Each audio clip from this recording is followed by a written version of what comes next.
Greetings, ladies and militants, and welcome to today's edition of Tales from Outer Space, where I take stories from across the internet and read them for your entertainment. This particular story is called The Reason Humans Are Banned from Bars, written by duddlered. I hope we made the right decision, Senior Adjudicator Morozara sighed, and with a thud promptly dropped into one of the seats reserved exclusively for nobility and higher-ranking officials. Only time will tell, she concluded in a whisper that was seemingly drowned out, even in the quiet lounge. She had just dropped herself into a chair with somewhat defeated thud, a sigh escaping her lips. Her datapad clattered onto the table. Its screen glowed, casting eerie shadows across her face. She reclined into her chair, feeling the soft cushioned mold around her. Her tired eyes flitted across, scanning the area she had come to regard as a sanctuary amidst the station full of beings from across the galaxy. Mozara was one of the very few species that were able to ingest alcoholic beverages without facing immediate medical consequences. Most beings across the galaxy, with their varying biologies, did not react well to ethanol. But for Moxara, a well-aged cocktail was a small, heavenly pleasure that she regularly indulged in. A holographic display popped up as she swiped her fingers through the air, pulling up a virtual menu and selecting her preferred drink. Moments later, a soft ping echoed from the bar as the bartender fluidly moved to make a drink. As the bartender poured the golden liquid into a glass with an expert twist of the wrist, she couldn't help but be entranced by his adept showmanship. Their movements were so smooth and practiced, they could be considered an art form in themselves. He wasn't a robot, but one of her kind, another Tauri, and a male one at that. Seeing another one of her kind wasn't all that special, but encountering a male that would lower themselves to work as a bartender was a rare sight on this intergalactic station. And she had to admit, he was quite attractive. His dark hair was cropped short, his strong jawline enhanced by a faint layer of stubble, and his eyes were an intense shade of green that seemed to hold an enigmatic glint. After a final swirl of the cocktail, he slid the drink onto a small translucent serving pot and flashed the adjudicator a flirtatious smile. Moxara found her cheeks flushing red before mirroring his grin, and a small pot hovered in her direction. Once Moxara received her drink, she decided it would be improper for her to stare too long and turned towards her newly acquired cocktail. Suddenly, her worries about the human seemed to melt away as the adjudicator savored the sharp, citrusy aroma of the drink before taking her first sip. A sense of warmth flooded her as his strong spirit burned a delightful path down her throat. Even in this strange, far-flung corner of the galaxy, it was the familiar taste of home. Moxara sighed contentedly as her tail whipped and lashed around. What was it that humans like to say? Right, whatever. I'm sure they won't be that disruptive to the Empire. She suddenly was cut off by barks of laughter as the doors to the lounge slid open. God, I didn't think that we'd ever get off the damned ship. Yeah, but our deployment was extended again. Fecking Sam jinxed it. Feck you, Lewis. All you do is bitch. Somewhat recognizing the vocals, Moxara snapped her head towards the intruders and saw the very same human marines that were stationed on a ship were walking into the bar en masse. As soon as Moxara laid eyes on the cluster of human marines, she couldn't help but tense up as anxiety gripped her once again. The entrance of the group, their boisterous laughter echoing around the lounge, felt like another one of their coordinated and violent assaults in her quiet sanctuary. Moxara whirled herself to blend into the backdrop, an attempt to maintain her invisibility amongst the rowdy crowd. Her hopes sank as a few pointed in her direction. However, the human seemed largely indifferent to her presence. She was expecting a salute, or at least a formal nod given her rank, but instead the men and women flooding in seemed only to give her a passing glance or a momentary stare. The adjudicator felt more like a curious object in a museum display than the senior officer that she was. Her brow furrowed in confusion as she looked around the lounge. Caught in the tide of their chaotic energy, Moxara was uncertain whether to feel relieved at their lack of recognition or annoyed at their casual disrespect. The contradiction tugged at her, a conundrum that she hadn't expected to face. Leaning back in her chair, the adjudicator's slender fingers tapped rhythmically against her glass as she mulled over this new experience. Amongst her own kind, her position commanded respect and a certain degree of deference. But here, in the face of these humans, all her status seemed to count for very little. However, the door to the lounge stood open once again to show another and even larger group of humans sauntering in. These new arrivals, however, wore different uniforms from the ones on Moxara's ship. Their attire was equally regimented, sporting various emblems and badges that were completely foreign to the adjudicator's eyes.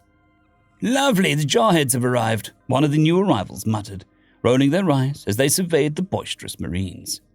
There was a tangible tension in the air as the new humans joined the crowd, almost as if an invisible line divided the two groups. Despite their uniforms signifying that they were part of the same species and armed forces, they appeared to operate on completely different wavelengths. They were both equally loud, boisterous, and prone to hearty laughter. But there was a tangible difference between the two. The Marines' rowdiness was rough and tumble, akin to a pack of wild beasts, while the newcomer expressed a sharp, sarcastic humor that seemed to both entertain and antagonize their Marine counterparts. In response to the cheeky barb, a Marine Moxara recognized as Hannah retorted with a casual flick of her hand, "Great, it's the fecking squids. Your mother should have swallowed." Her dismissal sent a ripple of laughter through the nearby Marines, while the newcomers smirked, setting the stage for the night. The newcomer just mockingly pouted, nodding his head up and down, as his drink floated down in front of him. Okay, I see you," he conceded, holding up his beverage and toast. The icy liquid in the glass glinted under the lounge's dim lights as he lifted it for a toast. "To mothers everywhere, especially yours. I dicked her all night." Watching the unfamiliar humans howl with laughter, throwing back their heads as they drank their beverages like water, Moxara's eyes squinted in thought. The atmosphere was beginning to resemble that of a rowdy squabble between children than a sophisticated cocktail lounge that she'd come to love. She then turned her attention back to the newcomers, trying to jog her memory. Their uniforms were unlike the typical camouflage battle dress worn by her ship's human Marines. Instead, these individuals were donned in uniforms of solid color, a darker but solid white that commanded a certain level of respect and authority. The fabric of the uniform itself had a certain luster under the dimmed lounge lights, hinting at its resilience and functionality. The jumpsuits were well fitted but loosely hung, making it a lot more comfortable for the wearer. However, her question would be soon answered as another human she recognized bent over the bar to get a better look at the person he was about to insult. "Jesus, your Navy losers are so fucking annoying. All you guys think about is schlongs." Samuel, the other human Marine that was on the raid with Moxara, spoke up. "Can you stop fucking breathing so hard? You're stealing air from the rest of the station." This time, the raucous laughter was joined by a chorus of cheers, encouraging the verbal jousting. Moxara could only watch, fascinated and somewhat alarmed, as this entirely new facet of human interaction unfolded before her. As she paused for breath, she quickly chimed in. "First off, I'm genuinely astonished. I know saying those many words could be taxing to a Marine as opposed to just saying one noise. Raw!" A voice from the back of the group of sailors echoed her sentiment, igniting another burst of laughter across the lounge. Before Samuel could offer his comeback, the sailor woman raised her hand, silencing him. "But I think the most baffling thing is that we all found out two of you are capable of speaking coherent sentences," the woman said, passing the bottle to the sailor that was currently snickering right next to Hannah. Taking a swig from the bottle, the sailor smirked at the Marines. "Honestly, if you guys spent more time on operational planning and less time snacking on crayons, you might not be so dependent on the Navy. Imagine that, Marines running their own branch." Moxara stared wide-eyed at the scene, unable to make heads or tails of any of it. Usually insults like those would end in blows, but Samuel just laughed and walked over to shake the sailor's hand. To the adjudicator's surprise, Samuel's grin remained intact as he strode confidently over to the sailor and extended his hand. The other man took it, a smirk playing on his lips as he met Samuel's grip. For a moment, it seemed as though the situation had been diffused. Oof! However, no sooner had they clasped hands than Samuel's free hand moved in a swift arc, delivering a sharp blow to the sailor's abdomen. The impact made a soft but audible thud, echoing in the sudden hush of the lounge. The sailor crumpled slightly, a pained grunt escaping him. The lounge was no longer a place of tranquility. In mere moments it had transformed into a raucous battlefield. The air was thick with flying bottles, stools used for makeshift weapons, and a relentless volley of shouts and jeers. All sense and order of decorum seemed to have been swept aside by the sudden and chaotic storm of human brawling.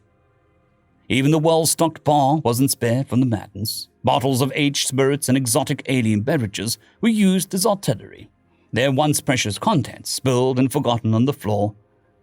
Stools that once served as rest for the tired patrons were now employed as bludgeons, adding to the cacophony of the unfolding brawl. Standing there in utter shock, Moxara could only watch as the horror unfolded before her eyes. It wasn't until a stray bottle flew past her was she prompted to duck behind the dividing wall in safety. As she hunkered down, her eyes met those of the bartender and fellow Tauri, who had magically appeared to her side of the lounge to take cover. Strangely enough, the sight of a fellow Tauri managing to stay cool under the chaotic situation sparked a sense of pride in her chest. She found herself unable to tear her gaze away from him, fascinated by his agility and calmness. Hello, madam. Is this your first experience with drunk groups of humans? He said, giving a small bow, knowing her societal status is much higher than his. May your nerves be strong and your patience infinite. Indeed, Moxara replied, shaking her head slightly as the bartender commented, and I fear I may have made a grave mistake. Her sight went to the datapad clutched in her hand. On the device held her already sent recommendation for these humans to have a contingent on as many Tauri Imperial ships as possible. A grave mistake, the adjudicator murmured with shaking eyes. End of story. I would like to thank our T5 members and patrons, Casper Arnholtz, John Creighton, Vidmori, 050, Dragzoon WRE, and Elijah Silvercross. Thank you very much.